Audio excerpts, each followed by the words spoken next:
Clare had the perfect life and adoring husband, a beautiful home, and a promising future, until one reckless night with a charming coworker shattered everything. What happens when a single moment of weakness unravels a marriage built on trust? And when the truth comes out, will love survive the wreckage? Will something deeper rise from the ashes? This is not just a story of betrayal.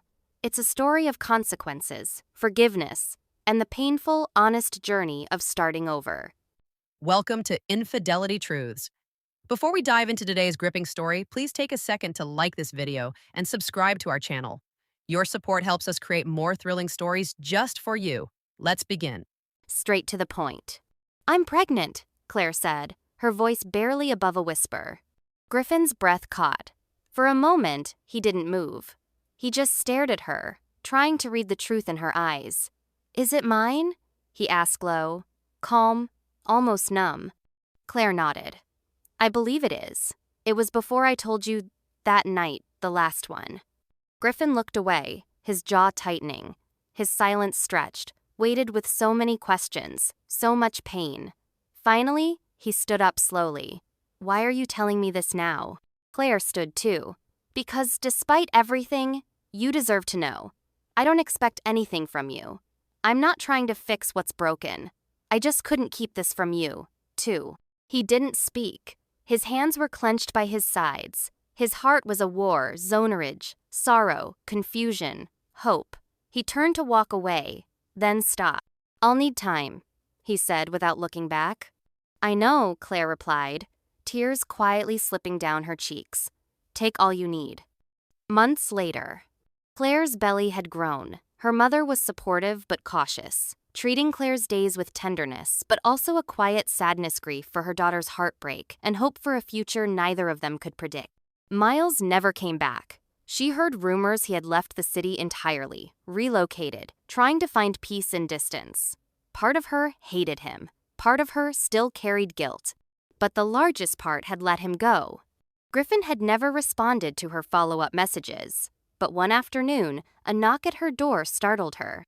She opened it, and there he stood, slightly thinner, more tired-looking.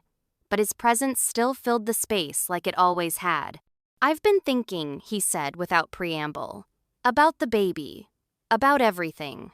She stepped aside to let him in. They didn't hug, they just sat. "I don't know what kind of relationship we'll have moving forward," he began. "But I want to be in the child's life, fully." Clare's lips trembled. "That means more than you know."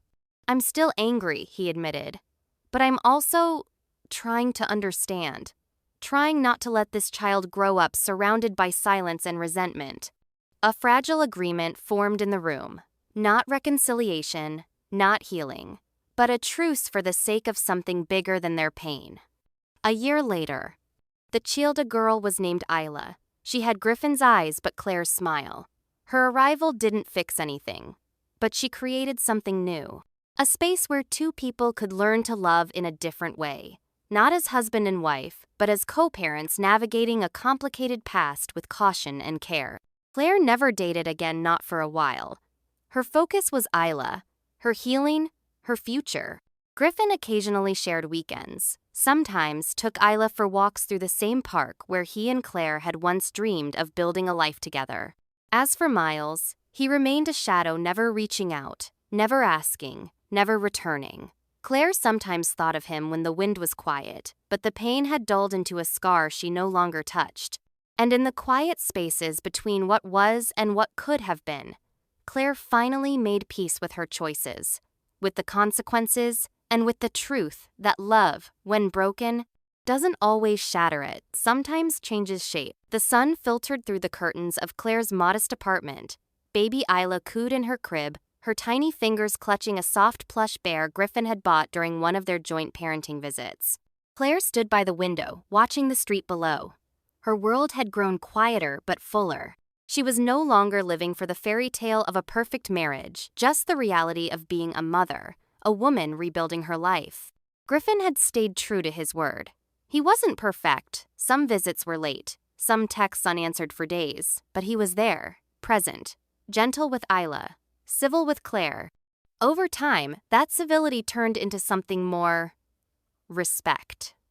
Still, neither dared speak of the past.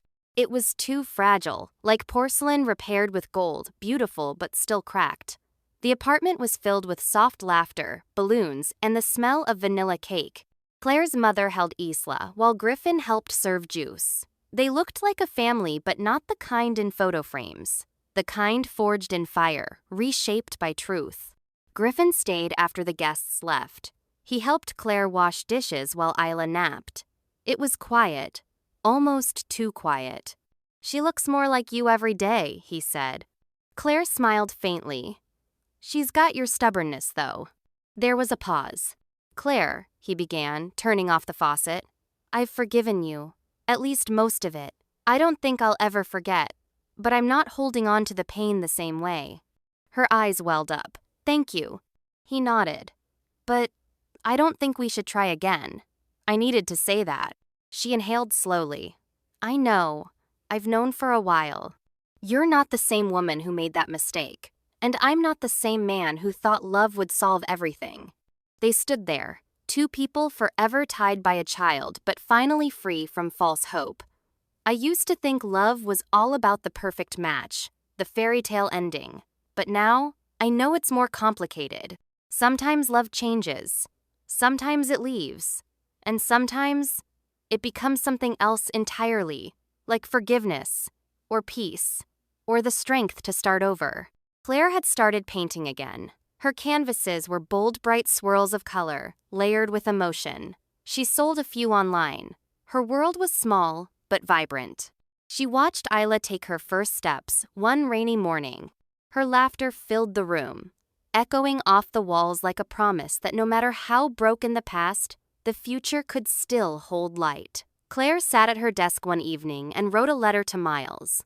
She never planned to send, it was just something her soul needed to release.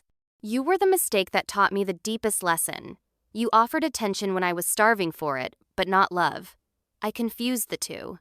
You ran when things broke, and I had to stay behind and pick up the pieces. And now, I don't hate you. But I don't miss you either. I hope you're better. I hope I am too." She folded the letter, placed it in a drawer, and never opened it again. Sometimes love doesn't win. Sometimes it leaves behind wounds that never fully heal. But if you're lucky, and you choose growth over guilt, peace over punishment, you can still find joy, not in what was lost, but in what remains. Thank you for watching this emotional journey. If this story moved you, please like, share, and subscribe to our channel. Don't forget to hit the bell icon so you never miss the next story. Until next time, take care and hold on to what matters most.